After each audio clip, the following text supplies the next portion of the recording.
So yung sinasabi mo na dapat maaga hanggat nabubuhay ka, sagutin mo yun. So ano masasabi mo sa sitwasyon ngayon ni Secretary Boying Rimulya? Na maubong ang usapan, di umano, may nararamdaman siyang sakit na leukemia. Well, again, wala naman ding transparency, walang medical advisory. Ako po ay intindihin nyo sa mga panahon ito na hindi nyo po ako nakikita publiko na ginagawa ang aking mga duties and responsibilities dahil ako po ay may ganitong sakit. Ako po ay walang ganun eh. Wala. So, paano mo kalalagyan ng simpatya yung ganung sitwasyon niya? Wala. Kung sige, sabihin na natin na may ganyan tayong naririnig.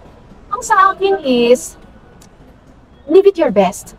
And while you leave it your best na nandiyan ka pa rin sa posisyon mo, and alam mo anytime you have to also go, you already give it your best. You give your heart to the service for the Filipino people. Bigyan mo ng hustisya yung mga natitirang kaso dyan sa lamesa mo na nakatambak na, halimbawa ikaw may kaso, bigyan na ng hustisya ito. Bigyan na ng katurungan yung mga tao. Tama ka, no? Kasi wag naman. Kung ako yung nasa ganyang sitwasyon at meron akong malubhang karamdaman na, ang gagawin ko, maliban sa magpapakasaya ko, itatama ko muna kung ano man yung maling nagawa ko sa buhay ko. Tapos at the same time, papahinga ko ng sarili ko, quality time ko na para sa sarili ko, quality time ko na para sa pamilya ko. Kung kailan ako, kung ano may mga pagkukulang ko, bubunuin ko. And then come the time na kinuha ka na, ang maisasambit sa'yo ng tao mo kung ano yung huling pinakamagandang ginawa mo. Hindi yung, I'm sorry dahil hindi naman dapat naging basis na dahil lang nawala ang isang tao, kailangan mo nang ibahin kung ano yung perception mo sa kanya. Tama. Hindi para sa atin yun eh. Para sa taong yun, yung sanang nangyari na naiba mo ang perception sa'yo ng tao. Kasi ito yung kahuli-huli ang pagkakataon para malinis mo pangalan niya. Yun, exactly my point. And then, of course, hindi naman dahilan din na dahil dying ka or may sakit ka and then later on, you have to go. Hindi naman yung dahilan para naging mabait ka. The mere fact na kumuha ka ng posisyon sa gobyernong ito para maglingkod sa tao, dapat unang-una pa lang yung pagserbisyo at paglilingkod na ang ginagawa mo. Narito kami ngayon. Kasama ninyo, ako po si Pam. Ako naman si Marlon. At narito tayo sa segment ng Third Floor Studio na Mind Your Own Opinion. Kumusta ang iyong pagninilay-nilay sa probinsya? Bahay lang. Sa bahay ka lang? Bahay lang. Kaya nakapag-live pa ako nung... Oo, nakapag-breaking news ka pa eh, di ba? Oo, na hindi inaasahan. So yun, at sinalubong naman tayo ng ating linggo ng pagkabuhay ng isang malungkot na balita at pumanaw ang dating Senior Deputy Executive Secretary na si Attorney Hubert, di ba? Oo. But then he was moved or transferred to SEC as secretary, di ba? As commissioner ng Securities and Exchange Commission. So, grabe ang buhay. Alam mo na napagtanto-tanto at napag-isip-isip ko rin na ang napakabilis ng buhay. Bilis na. Dahil sabi sa balita, nangyari yung kanyang pag-collapse habang naglalaro siya ng football. Yun ang lumabas sa report. Oo, di ba? Imaginein mo, ang football is such a sporty game where you are supposed to be healthy because you sweat. Tapos yung lahat ng body movements meron, you run. Tapos hindi rin kasiguraduhan. Ano? Marami yung nababalitaan ganyan incident. Yung isa naglalaro ng basketball at yung isa, photographer pa to. Kasama natin sa media, si Jun David. Nag-gym naman siya. May lang na isugod agad sa ospital. At ito, ngayon, balik sigla. May panibago siyang buhay. One of the, cameraman ng, I think PTV4, si Bato. Si Calvo. We call him Bato. Ako si Calvo. Because si Bugno. para siyang si Senator Bato. Siyempre, walang buhok and all. It did not happen though within Malacanang. But then yun, ganun din nangyari. I think he collapsed. And then, Nasaan siya nun? Hindi ko alam kung duty sila nun or somewhere. Kasi parang nangyari to December, January. Nasa abroad ako nung nabalita. Nalungkot ako kasi kaibigan ko siya. Magiliw din sa akin yung mamang yun eh. Pag napili uli kami nagkita, umakyat pa siya sa opisina ko sa Times. Umakyat pa siya kasi nga, nung nakilala ko siya, nasa National Press Club ako, siya yung cameraman namin nung nagtitaping kami ng Meet the Press. So nung nalaman niyang nasa PCO na ako, umakyat siya. As in, alam mo yun, nakipagharutan. Sa 19th floor? Sa 19th floor yung office ko sa Times eh. So, ang tagal, niloloko pa yung mga staff ko. Sabi ko, yung bibigyan ng kapiyan, walang bubog. Kasi gano'n kayo magbiruan. So, nung nabalitaan ko yun, nasa abroad ako. Ang bilis talaga ng buhay, no? Imaginein mo, kasi itong si Attorney Hubert Guevara, no? Meron kayang connection ito sa trabaho? Kasi para atakihin ka, ibig sabihin, meron ng stressor na tinatawag or may trigger na para meron kang indahin sa isip mo para maka-apekto ng puso mo. Well, obviously, matagal na yung condition sa heart. I believe so. Siguro kung He's heart only yun, 56. or siguro kung heart yun. Or Ano ba? around that Nalagutan ba age. ng ano? Nalagutan ba ng saan ba talaga? Sa heart or sa brain?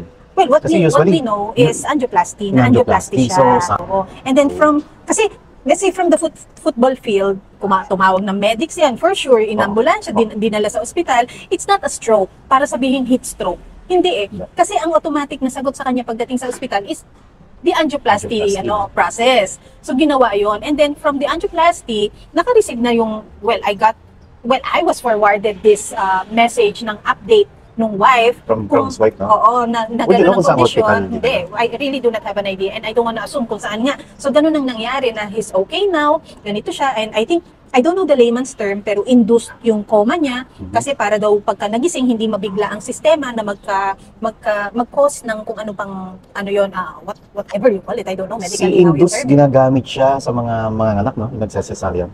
O parang ganun, parang Doon ko siya naririnig. siya Alam mo kasi- yung parang fully sedated ka. Kung Ayun, kung tama, I think that's the proper word. Oo. He was sedated because he was being put to sleep para pag natural yung gising niya, hindi biglaan para mag-spike yung siguro pressure or whatever na makakapag-cause. Kasi bagong gawa ang puso kung tutuusin, di ba? So, Parang please, yung may stench ka kasi doon, di sa ba? angioplasty, parang bine-welding ngayon, parang Oh, di ba yung, may yung puso mo tinatanggal lang na tatanggalan na, hindi, tsaka lalagyan Laser, yata no? ng stench. Ang alam ko, Oo. parang ganun eh. Parang tutukuran para yung veins mo umangat at magbukas. I don't know, baka ganun nga. We don't know. kasi And ang cause ng pagbabara ng ugat, yun nga yung pinakain natin, cholesterol. Yun. And then from there, hindi na siya nagising. Kasi the following message na also forwarded to me was that, yun nga, he passed on. Nung share ko lang Hindi to, na siya nagising. nag-renake natin tong pagkamatay Biyernes ni Santo. Ator, Biyernes Santo. Mm-mm. After nung break, may tumawag Mm-mm.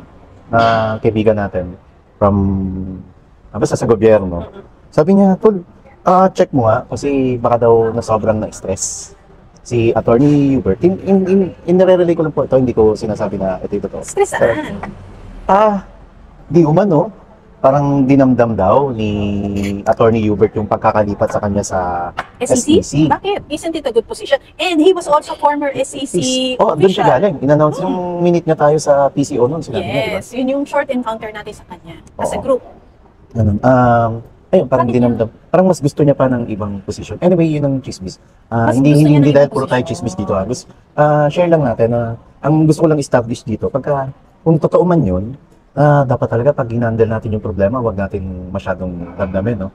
Kasi kung matatandaan nyo si FPJ, inatake rin siya after niyang matalo kay GMA noong 2004. Siguro namatay siya 2005-2006 na ang dahilan din, dinamdam yung pagkakatalo niya. Isa sa umuugong na dahilan. Well, syempre, pagka mga doktor ang kausap natin, ang magsasalita, ang dahilan, yung tungkol sa... Alam mo dito sa storya niya, if we can be very objective about it, wala namang talo. Kasi hindi ka naman tinanggalan ng pwesto. Inalis ka lang sa maaaring opisinang gustong-gusto mo, pero may pinaglagyan kang iba kung saan naman siguro nakita na perfect fit ka pa rin because doon ka naman galing before. And I think yung stress is the way people already handle it. Kasi kung meron kang posisyon na pinaglagayan, hindi ka naman nawala ng trabaho. Why stress about it? Or because you want more? Alam naman natin kung gaano kalapit si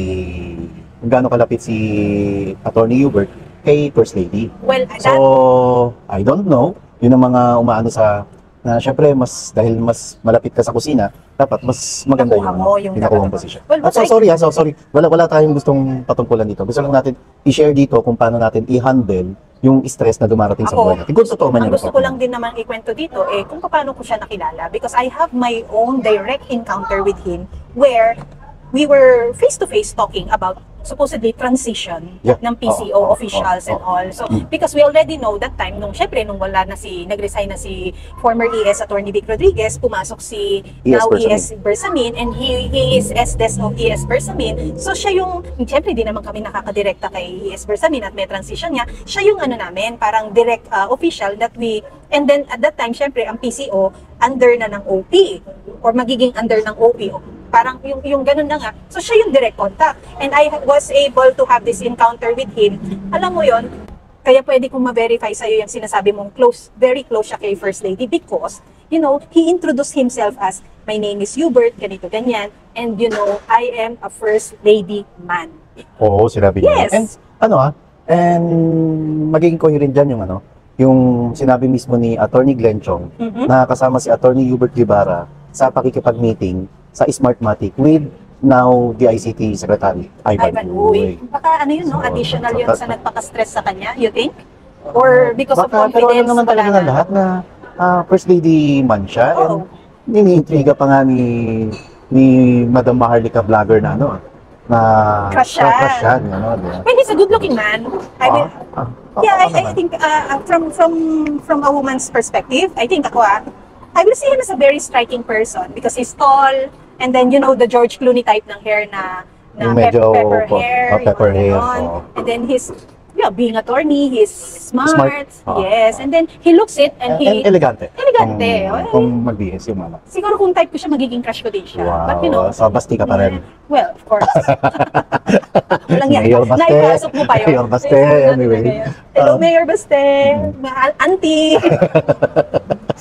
Di ba kayo mga pinalaring gano'n? Nung nagsalita si Basti sa Cebu na dati, ang mga tumitili sa kanya. Mga babae. Mga babaeng Tapos nagsabi siya sa stage, dalaga. Ngayon, puro na mga auntie. Ang huli kong nakita bago siya mag-ano, kami yung nagpa-selfie. Sabi ko, loko-loko tong si Mayor Baste, Parang ako yun, eh. Anyway, Yun lang. And then, of course, he met us. Mhm. Si S.S. Hubert met us sa Times Plaza, kung saan ang office natin noon. And then, di ba, ito also very, it's not to make intrigue, it's just really to share a story. Hindi naman po dapat namin siya topic dahil, you know, ito ang pagkakataon para naman mag-share din ng storya. When he introduced himself, ang intro niya, paano siya nagkaroon ng case sa SEC. He had that, sinabi niya.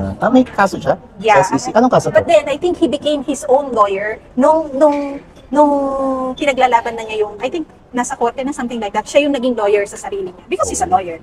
And na-clear Anong ko kaso siya. kaya ito? Na-clear siya doon. I don't know eh. I think, Pero shinare niya sa inyo? sa group yun, I don't know kung natatandaan mo.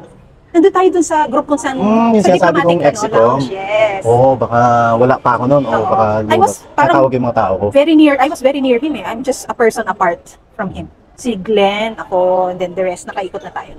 Well, that's our encounter. Also, nagkaroon ng chance. I don't know, hindi ko na siya inabutan doon sa party na yun eh.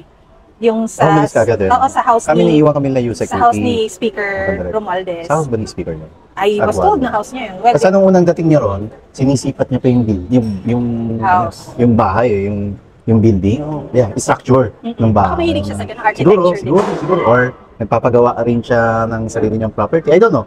Ano lang sa akin na kaya, alam mo yun, the usual na lalaki, na uwi, ang ganda ng pagkakaano, gano'n. It's for me very sad, especially kung ano yung mga kinakasangkutan niyang intriga or allegations na meron. Mhm. And he was not given the chance to redeem himself dun sa mga accusations na yun. Yun lang. Because, you know, it was time for him. Yun lang. Yeah. So going back dun sa dun sa tumawag sa akin. Meron habang nagla-live ako, meron isang subscriber tayo or netizen na nag-comment na magkaaway daw sila ni ES Bolsamin. So ang comment ko ron, sabi ko talaga ganun. So parang kaya after nung tag-live ko, may tumawag, bigla ko tuloy naisip, may ganun talagang na nagkaroon ba sila ng kiskisan or sikuhan ni ES Bolsamin? Kasi sa pagkakaalam ko, kasama sila sa nabatikos o nabanata ni Maharlika yung sa issue sa SBMA na di umano, sabi ni Ma'am Maharlika, nagkaroon si Attorney Hubert ng Range Rover na SUV ng halaga ng 17 million or 12 million. Ganun. Wow. Dahil lang daw sa asud. Ano yun base yun sa vlog ni Ma'am Maharlika. Ayun sana yung mga allegations na sana, hindi yung dahil sa proactive kang naglalabas ng statement from your end na napatutunahanan mong mali. 'Di ba? Sana ganun nabigyan siya ng pagkakataon na mawala yung mga ganong accusations or allegations against him. Ganun lang naman ang buhay. Kaya sana sa mga nakaupo na nandiyan at nasasangkot sa mga ganyang aligasyon, sana dahil sa bilis ng buhay, mabigyan nyo ang mga sarili ninyo ng pagkakataon na ipakilala kung ano yung katotohanan at kung ano kayo talaga as government officials, kung ano ang hangarin nyo sa bansa against sa sinasabing mas hangarin nyo para sa mga sarili ninyo. Sana ganun, para kung halimbawa man dumating ang panahon na tumatawid ka lang ng kalsada, bigla ka nang namatay, yung may iwan mo sa buhay mo, mga anak mo, asawa mo, pamilya mo, magulang mo, kapatid mo, wala silang, yung bigat ng dalahin na, kapatid yan ni ganito, na ganyan, nag-iumano, di ba? Wala na sana. Pero kung ikukumpara mo naman sila sa mga kababayan nating bigla na lang nawawala, na wala namang naiwan na kahit anong ari-ari. Malungkot pa rin yun. Sa akin, medyo alam mo yun, pag ikukumpara ko yung pagiging feudal nung Swerte pa rin sistema. siya. Swerte pa rin siya. Swerte pa rin yung mga naiwan sorry, niya. sorry. Muli, yung pakikiramay. Nandyan. Pag-uusapan lang. Pag-uusapan lang to na bilang para maging batayan o supatan din ng, alam mo yun, ng bawat isa sa atin na ang buhay, mabilis lang. Mabilis. Sabi mo kung may mga ganyang aligasyon, lalo kung nasa gobyerno ka, sagutin mo agad ng mabilisan. Sa tingin mo ba yung panahong naglalaro siya ng football, nagsasaya siya, alam niyang mawawala siya ng panahon? Hindi! Kung nakapag-prepare yan, baka ginawa niya. Kaya lang, people tend to abuse yung so much time that they have, na parang marami pa akong panahon, saka na ako magpapakabayad, saka na ako magseservisyo sa bayan ko, saka na. And little did you know, wala na yung oras na yun, tapos na ang term mo, wala ka pa rin yung nagawa. Pero sa isang banda, kung dun man siya nawala dahil doon sa football, siguro first love niya yung sports niya. Kasi marami naman ako kilala, mga golfer, na may mga namamatay mismo sa golf course na, alam mo yun, sa kanila, Dahil sa init. sa iba, o siguro sa init, or saka pag tinawag ka na talaga ng dakilang manunubos, hanggang doon na lang tayo. Yung iba, sa on right perspective, para sa iba, ano yun namatay ka doon hanggang sa huling first love mo. Kung yun yung first love niya, yung football, at kung At least nagawa nandun niya. siya sa moment na yun na it was his happy moment. So, But unfortunately for him, it was also on the dot na kailangan niyang kunin. So yung sinasabi mo na dapat maaga hanggat nabubuhay ka, sagutin mo yun. So ano masasabi mo sa sitwasyon ngayon ni Secretary Boying Rimulya? Na maubong ang usapan, di umano, may nararamdaman siyang sakit na leukemia. Well, again, wala naman ding transparency, walang medical advisory. Ako po ay intindihin nyo sa mga panahong ito na hindi nyo po ako nakikita publiko na ginagawa ang aking mga duties and responsibilities dahil ako po ay may ganitong sakit. Ako po ay walang ganun eh. Wala. So, paano mo kalalagyan ng simpatya yung ganung sitwasyon niya? Wala. Kung sige, sabihin na natin na may ganyan tayong naririnig. Ang sa akin is, live it your best. And while you live it your best na nandiyan ka pa rin sa posisyon mo, and alam mo anytime you have to also go, you already give it your best. You give your heart to the service for the Filipino people. Bigyan mo ng hustisya yung mga natitirang kaso dyan sa lamesa mo na nakatambak na, halimbawa ikaw may kaso, bigyan na ng hustisya ito. Bigyan na ng katurungan yung mga tao. Tama ka, no? Kasi wag naman. Kung ako yung nasa ganyang sitwasyon at meron akong malubhang karamdaman na, ang gagawin ko, maliban sa magpapakasaya ko, itatama ko muna kung ano man yung maling nagawa ko sa buhay ko. Tapos at the same time, papahinga ko ng sarili ko, quality time ko na para sa sarili ko, quality time ko na para sa pamilya ko. Kung kailan ako, kung ano may mga pagkukulang ko, bubunuin ko. And then come the time na kinuha ka na, ang maisasambit sa'yo ng tao mo kung ano yung huling pinakamagandang ginawa mo. Hindi yung, I'm sorry dahil hindi naman dapat naging basis na dahil lang nawala ang isang tao, kailangan mo nang ibahin kung ano yung perception mo sa kanya. Tama. Hindi para sa atin yun eh. Para sa taong yun, yung sanang nangyari na naiba mo ang perception sa'yo ng tao. Kasi ito yung kahuli-huli ang pagkakataon para malinis mo pangalan mo. Yun, exactly my point. And then, of course, hindi naman dahilan din na dahil dying ka or may sakit ka and then later on, you have to go. Hindi naman yung dahilan para naging mabait ka. The mere fact na kumuha ka ng posisyon sa gobyernong ito para maglingkod sa tao, dapat unang-una pa lang yung pagserbisyo at paglilingkod na ang ginagawa mo. Nabanggit mo kanina yung transparency, no? Siguro dapat magkaroon na rin ng malinaw na panuntunan na pag ikaw, government official, lalo may nahawakan kang sensitibong posisyon, na dapat kung ano yung nararamdaman mo, i-disclose mo, no? Naka-disclose. Maliban sa bank account mo, disclose mo rin yung pangkalusugang ano mo. Kasi hindi ni-disclose lang SALN, no? Dapat meron palang health disclosure din. Kung pwede kaya yun, no? Oo. Napapagkwentuhan lang naman, kasi ang dami nating kilala, bumibitaw na lang kung kailang wala na sila. And then, Kasi tungkulin ng karapatan ng mamayan na malaman na ang pinapasweldo nilang government official ay kung fit pa ba magtrabaho o hindi. a perfect example is former Secretary Toots Ople. She was a cancer survivor. Yeah. But then, did the government task or duties, yung public service duties, did it cause her to get her cancer back? Or did it stress her that much? Or sinasabi may personal din dahil nawala ang kapatid niya and all. Siguro May yun stress, din, no? yun din O, yung sunod-sunod stress. na namatayan eh. Tapos, Oo. Yung lungkot ba ang tumalo sa kalusugan niya? Yung lungkot bang yun nadagdagan ng stress ng trabaho or calling or duties ng gobyerno? pwede ba natin masabi, yung lungkot kasama sa stress? I think, Bahagi, no? yes, Bahagi. yes, kasi apektado ang puso mo dyan, ang isip mo Ang dyan. isip mo, no? Oh, So- kapag mentally, ka na, bothered ka na because of your emotions, hindi mo na naiisip na kumain ng maayos, mag-ehersisyo para sa katawan mo, or sa, di ba, sa kalusugan So, dapat mo. talaga healthy mind, healthy Oh, life. yes. Parang happy wife, ay, Happy wife, happy life. di ba? Parang ganun lang. Well, sad. It is a sad event what happened to former SDS Attorney Hubert Guevara. Nakikiramay po kami. Kami po ay lubos na nagbibigay ng aming panalangin na ikakapayapa ng puso ng mga naiwanan niya. At sana po makakuha din ng lessons ang ating ibang officials sa nangyaring ito. No? Tama. Marlon, speaking of death, meron tayong meron tayong mabigat na haharaping problema dahil meron na namang outbreak na pertussis or sinasabing Yun yung sa Quezon City, Oo, no? yung whooping cough. And recently ata ang Cavite nag-declare din ng Outbreak. ng outbreak na Oo. merong ganyan. So ito persistent sa mga bata. Pakipaliwanag, ano ba yung whooping cough? Whooping cough ito ay ang simpleng pagkakaroon mo ng ubo Aha. na hindi mo later on malalaman na ito ay persistent na sa'yo at merong ibang stages yan. Di ba nga, minsan nakala mo yung simpleng ubo mo, hinihika ka na pala. So we called, I consulted with a very good friend of ours, si Kong Janet Garin. And Oh, then, talaga? hiningan ko siya, sabi ko, Kong J, Happy Easter. Sabi ko, baka meron ka namang medical advisory kung anong dapat gawin ng ating mga kababayan tungkol sa issue ng whooping cough or pertussis na tinatawag. Ano sabi niyo? Yun, ang sabi naman niya is dapat, unang-una nandiyan pa rin ang hygiene. Kung ma-expose ka man sa tao, mag-face mask ka. Yung hygiene nandiyan pa rin yung, babalik na naman po tayo sa very basic nating ginawa nung pagtitreat natin sa COVID, which is the washing of hands. Pero ditong Lent season, merong washing of feet. So ngayon, balik tayo sa washing of hands.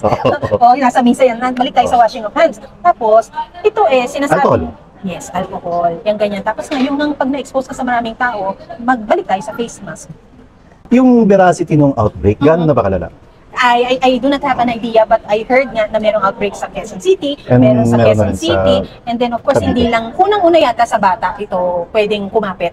And then of course, meron din sa adult. Meron din sa Meron din adult. sa So sa adult. bata, mga anong edad? I really do From not have an infant idea. or... Hopefully, I can request a video advisory from Dr. Garin on how to Sana. on Sana. how to avoid and Sana. what we can do to prevent it from spreading, no?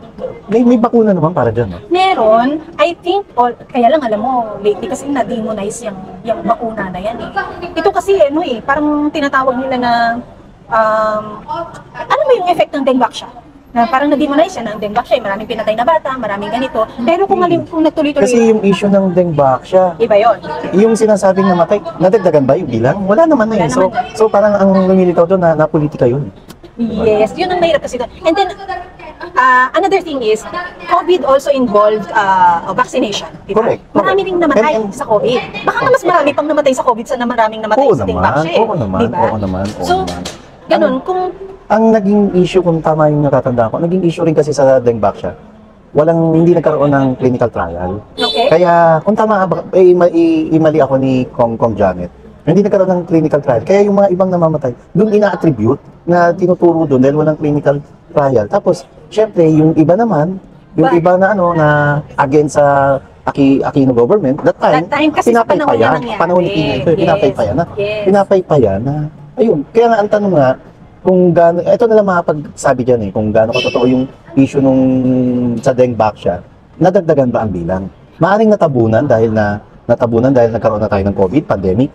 Pero, dapat sa mga panahon to, kung totoo man yung problema sa dengue dapat may mga napapaulat pa rin na namatayan dahil sa bakuna ng dengue. from what I know naman, the same Filipino scientists and medical experts during the time of dengue were the same resource persons na ginamit to administer COVID-19 vaccination. Oo. So, ibig sabihin, kung halimbawa itong mga taong to, mamamatay tao na sinadya, Ay, hindi. bakit mo naman itatap ulit to administer the vaccination for COVID?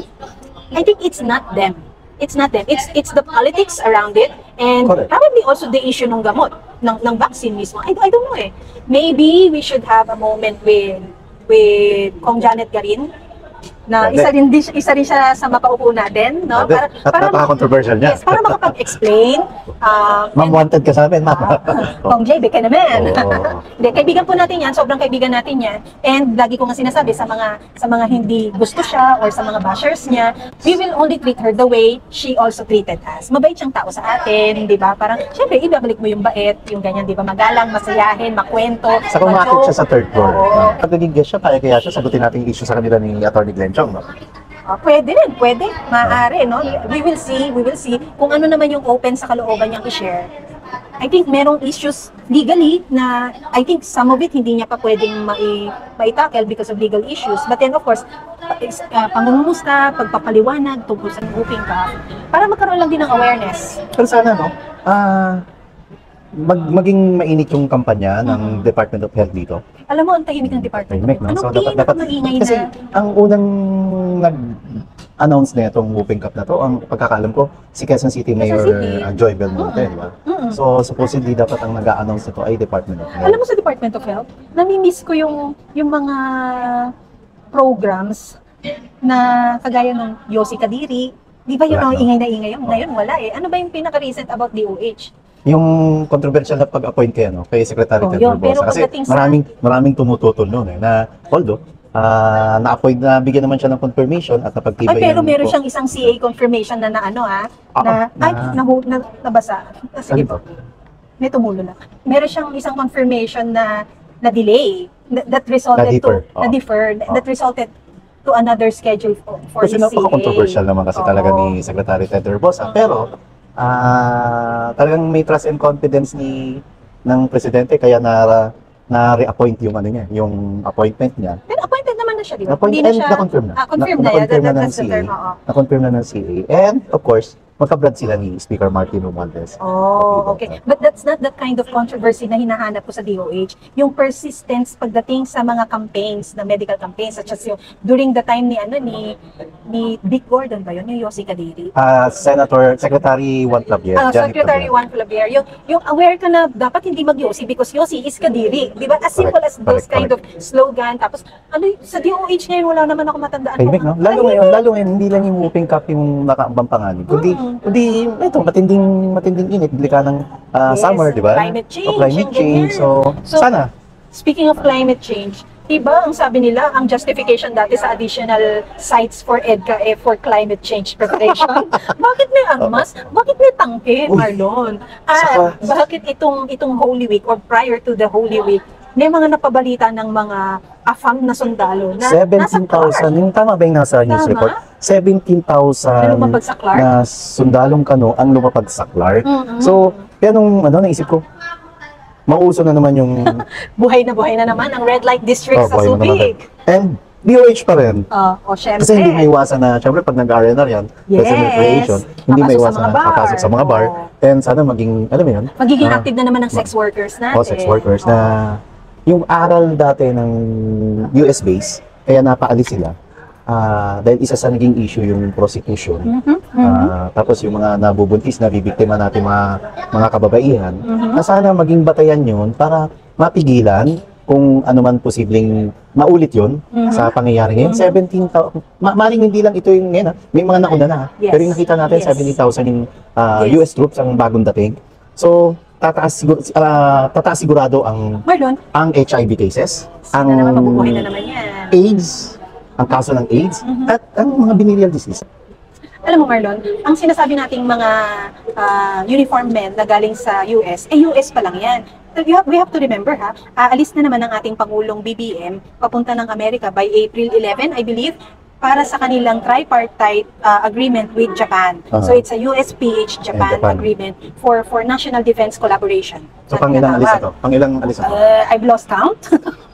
23, 24, 25? Ay, Paano kaya pagka April 11 may flu-like symptom siya? Tutuloy kaya siya? Bakit naman? Hindi naman handy yung excuse na flu-like symptoms na gamitin mo pag alis mo. Bakit You can only use it kung ayaw mo magtrabaho. Bakit yung 127th anniversary ng Philippine Army, hindi mo pinuntahan dahil sa flu-like symptoms? Nasa Tarlac lang yun, ha? Eto, Amerika, kung may Isang lipad flu-like mo lang symptoms yan, ka. no? Plantay, Oo naman. chopper mo naman Chopper, ang helicopter mo gagamitin. lang, di ba? Ilang minutes na doon ka na, di ba? Ang dami nating mga kaibigan sundalo na, alam mo yun, na nadismaya, nagdamdam. Bakit yung commander-in-chief nila, na sila ang isasabak sa gera, tapos commander-in-chief nila na magbibigay lang ng mga inspirational message or motivational message, inisnab sila, hindi sila pinuntahan dahil lang sa flu-like symptoms. Tapos ngayon, pupunta ka na Amerika ng April 11. Kaya tanong ko nga, paano nga, pagka may flu-like symptoms ka sa April 11, tutuloy ka pa rin ba? Unless na hindi totoo yung flu-like symptoms, tinamad ka lang. Oh, well, like what I said kanina, very handy ang excuse na yan kung ayaw mo magtrabaho. But this one, if it will benefit his interest or someone's interest, bakit naman niya gagamitin yung excuse na yon? Diba? Ito pa, nabasa ko rin somewhere na after naman ng US, he will go to India because I believe Indian government also expressed their support for national defense collaboration with the Philippines. So, asahan mo, meron ka ng Japanese military na pupunta dito and then magkakaroon din ng mga Indian military men, andyan na ang US. Are we ready for war, Marlon? O hindi wala namang bansa, mayaman ka o hindi mo, mahirap na bansa ang nakahanda sa gera. Maaaring yung iba handa sa sandata, handa sa armas, pero yung buhay ng bawat residente ng kanilang bansa, parang mahirap isugal yun. Pero tandaan mo, Lon, kahit gaano karami ang armas mo, na ikaw ang lamang sa gera, walang panalo. Ang Totoo. ending, walang panalo. Totoo. At dapat hindi mangyari yun. Dapat hindi mangyari. At dapat hindi tayo isugal ng ganun-ganun lang. Dahil may ibang pamamaraan, maraming pamamaraan, ang isa-isa ron yung pakipag-usap, pakipagnegosasyon, at hindi pakikipag-bruskuhan dahil lang para lang masunod yung kapritsyo ng bansang Estados Unidos. Yun, sa tingin mo, yung pagdadagdag mo ng EDCA sites na yan at pagpaparating mo ng mga sandata dito at pagpaparating mo ng mga kasundaluhan ng ibang bansa, hindi tayo, baliwala lang yan? Para sa wala lang yan? Ready ba tayo? Ano pang dapat ikaw-worry mo dyan? Dapat kung nag-ready ka sa war, na-establish mo man lang na security, food-wise, secure Tama, tayo. Hindi eh. Secured sa, yung mga yung inaangkat na na bigas. Oh, Diba? Ilan to nila? Diba? Diba? Pag naubos yun, di tapos. Yung ang bigas hindi pa 20, tapos biglang isusugod kami sa war. Diba? Saka bakit nagkaganon? Hindi mo nga pina-experience sa amin ng 20 pesos na bigas, biglang may war. Diba? Paano Pag tayo nagkaganon, ngayon? ang pangako mo nung nakaraang kampanya, ang foreign policy mo, Yes. friend to anyone, Friend to all. Friend to all, Enemy to no one. To none, Yes. di ba? To no one. Na, ewan ko, bakit? Bakit biglang nagbago? Saan nagkamali? Saan napunta? Nasaan ang uusapan na madiplomasya dapat ang pakikitungo sa kahit kaninong kalapit na bansa natin? Sa tingin mo ba natutuwa yung mga ibang kalapit na bansa natin dahil lang gusto mong makipaglaban sa China? Nung umupo ka sa Boy Abunda interview, anong sinabi mo?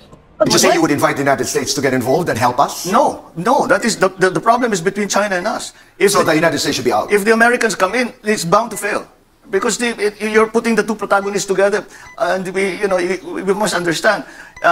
Dalawang superpower na nasa gitna tayo, lit-lit natin. Ang biro ko nga, bumahing lang na sa bayan, mawawala na tayo sa mundo. Senator Bongbong, Ano to? May sakit na bang kalimot? Yung nakalimutan mo na yung pagiging grateful, nakalimutan mo pa na presidente ka ng bansa natin na dapat pinoprotektahan po ninyo. Actually, may nag-text sa akin. Hindi raw grateful. Grateful na raw. Oh. Gusto ko yung textmate mong yan. Kilala mo naman ako dyan. Mga grateful na raw. Grateful, iba yan kapag ganit. Kasakiman na, no? Ganit, no? Alam mo sa equation nila, sa total equation nila, nag-multiply and nag-addition sila sa greed. Totoo. Alam mo pa kung anong dinagdag nila? Ano? Siba. Oh. Is it siba and greed the same? Hindi. Yung siba, matakaw ka lang. Ayan, Mas siba. mas malupit at mas malalim na salita yung sakim.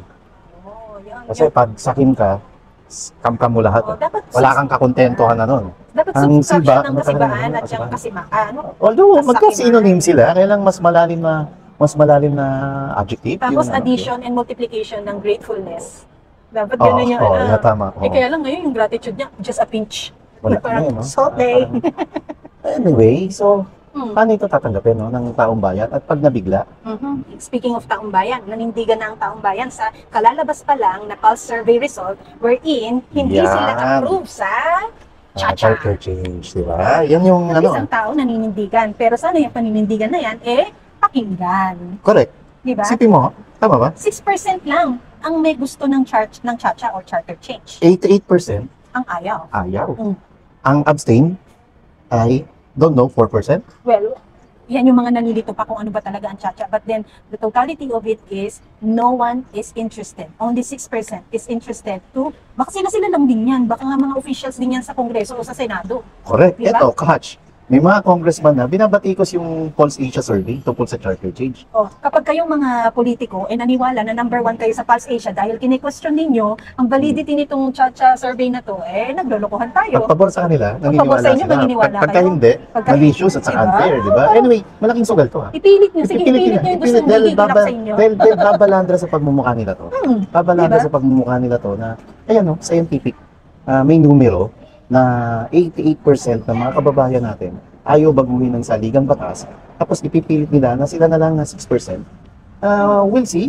At sisingilin sila nito ng harap-harapan, Yes. mapapaya sila. Ang mabigat, pondo ng taong bayan na naman ang makakalagkat dito. Totoo yan, totoo yan. Diba? Diba? Parang ayan na naman, nalalapit na naman ang midterm election, Marlon. So, ano ba to? Mamadaliin para isabay na sa botohan sa midterm election? Or... Ito ba talaga ang dapat unahin? Hindi. Diba? Kaya tama si Atty. Vic Rodriguez no? Sabi ni Atty. Vic, hindi konstitusyon ang problema, kundi ang Corruption. problema ay corruption. Yes. Diba? Totoo. Nakaamba tayo sa gera, tapos ang pinagtutunan nyo ng pansin, yung Cha-cha. pagbabago ng saligang batas. God, Yung, anong meron? Dahil sa pera? Dahil sa suhod?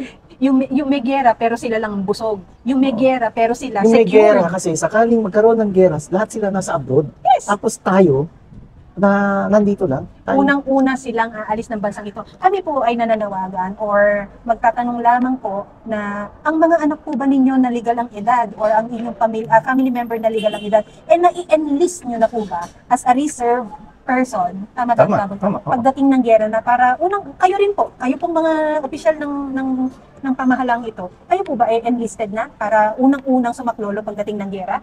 Kasi kami mga pribadong tao, hindi nga na namin natikman ng 20 pesos na bigas tapos magigera. At matatalino naman mo kayo, nasa Kongreso at sa Senado. Alam na alam niyo po na mas dapat pagtuunan pansin ang nakaambang gera kaysa dito sa Chacha. Please po, medyo kunting pihit naman po dun sa problema nung napipintong digmaan. Kasi matuloy man ito o hindi, dapat nakaprepara tayo tungkol dito. Hindi ang pinaghahandaan natin pagbabago ng saligang batas. Kasi, ulitin ko, kasakiman pa rin nila. Kasakiman sa kapangyarihan. Pag sakim ka sa kapangyarihan, sakim ka pa rin sa pera ng bayan, na hindi nyo pera yan. Tapos dyan sa nakaabang na gera na yan, Marlon, ang ating bang mga hospitals ready to accommodate injured men na mapapasabak sa gera? Tapos, and then, do we have enough food? Or are we secured of food supply pagdating ng panahon na yan? Ang tubig ba, mapapanatili ba natin ang supply din ng tubig para sa ating pagkonsumo? Dahil for sure, sarado ang mga negosyo. Sigurado. Patay ang ekonomiya, Marlon. Sigurado. kapag At saka ang gera ngayon, hindi na conventional. Pindot na lang ng pindot. Digital na ngayon, di ba? Sa gera, ang unang-unang tinatarget, yung mga vital installation ng isang bansa. Ano na yung vital installation ng bansa? Supply ng kuryente, supply ng pagkain, Tubig. supply ng tubig, paliparan, Gamot.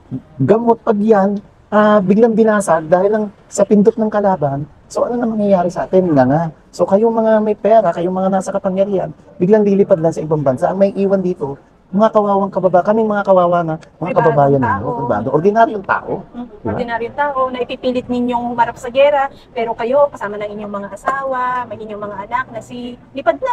Di ba? Kayo po ba enlisted na? Di ba? Kayo po ba magkakapatid enlisted na? Yung po ba... Baka nagpa-enlist sa F1 race. Oo. Oy Marlon, pantay na ngayon sa ating society ang role ng babae at lalaki. Hindi lang po dapat lalaki. Ang mga asawa niyo po ba enlisted na rin? Ang mga? Gano'n ka Hindi, marami kasing officials. Okay. Hindi naman Linawin mo. 3:1. Okay. Napakainit ang usapan natin ngayong linggo ng pagkabuhay or Easter Sunday, Marlon. So, ano ang naging lessons, learnings nitong nakaraang Semana Santa sa'yo? Personal? Yung Personal, pagmumuni-muni. yes. Pagmumuni-muni, hindi dahil nagbabanal-banalan tayo. Pero sabi ko nga sa nakakaraang tee-off vlog ko, ito yung panahon na, alam mo yun, makapagnilay-nilay tayo sa mga plano natin sa buhay, sa mga nagawa natin, kung ano man yung pagkakamali, itama. At kung ano man yung tama, ipagpatuloy o pwedeng higitan pa. At syempre, kung ano yung magiging plano pa natin sa hinaharap. Ako yung ano lang, yung you always have to give it your best. Each day, you find yourself still breathing life na napakadali namang maging mabait eh. Ibalik mo sa tao kung ano yung nararapat sa tao, ibigay mo sa tao kung ano yung ipinangako mo sa tao. Ito po ay nagsasalita ko kung bilang yung para sa opisyal ng ating bansa. Dahil nga itong idea ng Guerra Marlon it affects me. Because when you live on your own, parang yung imagine mo yung separation na itudulot nun dahil nagkagera and you are on your own trying to struggle, and then your family members somewhere else, alam mong elderlies na. Kasi hindi lang naman mga bata apektado dyan. Yung matatanda, Marlon, kawawa. Sila tayo, sinabi ko na to dati, tayo sa edad natin yan, pwede pa natin ipamulot ang mga sarili natin ng tama, yung makakain natin. Pero yung sila, anong magagawa nila? Diba? Parang yun ang mabigat sa sarili. Kung ano po ang para sa tao, ibigay po natin. Maging fair naman po tayo. Tama na po ang pagiging sakim, tama na po ang pagiging ganit, at tama na po ang pagiging masiba.